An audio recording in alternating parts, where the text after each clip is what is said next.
जम्मू काश्मीर रे स्थिति बिगाड़िबाकू जोरदार उद्यम आरंभ कर देछि पाकिस्तान। नुआ कौशल अपनाइछि। काश्मीर उपत्यका को छाड़ी जम्मू रे सक्रिय होइछंती पाक समर्थित आतंकवादी।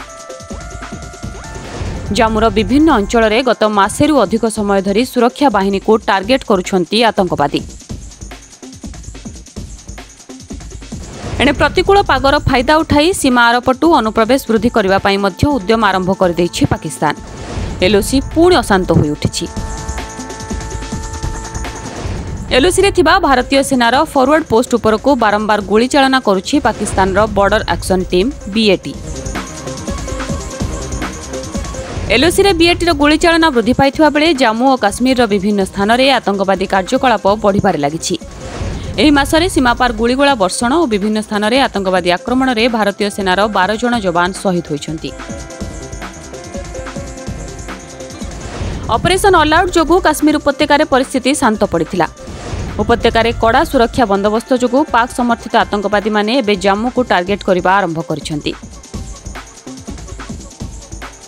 गत किछि दिन हेबो जम्मूर विभिन्न स्थान रे बड़ धरणर गरिला आक्रमण करिसेंती आतंकवादी। जम्मू देई आतंकवादी को पठाइबाकू बीएटी उद्यम करुछि। एथिपाई सतर्क रहिछि सेना। पाकिस्तान रो बीएटी पक्षरु अधिकांश अनुप्रवेश उद्यम को पंड करिछि सेना। गुली विनिमय रे सेनार किछि जवान शहीद होइछंती।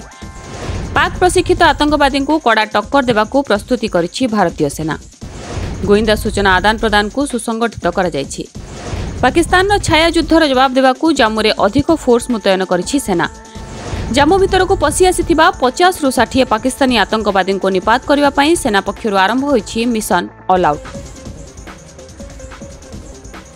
जम्मू रे आतंकवादी निपात अभियान को केतक ऑपरेशन सर्प विनाश 2 भावे देखुछंती। 20 वर्ष तले जम्मू रे थिबा बहु संख्यक आतंकवादी को निपात करबा पई आरंभ होइतिला ऑपरेशन सर्प विनाश और ता सफल भी होइतिला। एबे जम्मू रे पुणी भारतीय सेना पई बड़ आह्वान सृष्टि करिसंती पाक आतंकवादी।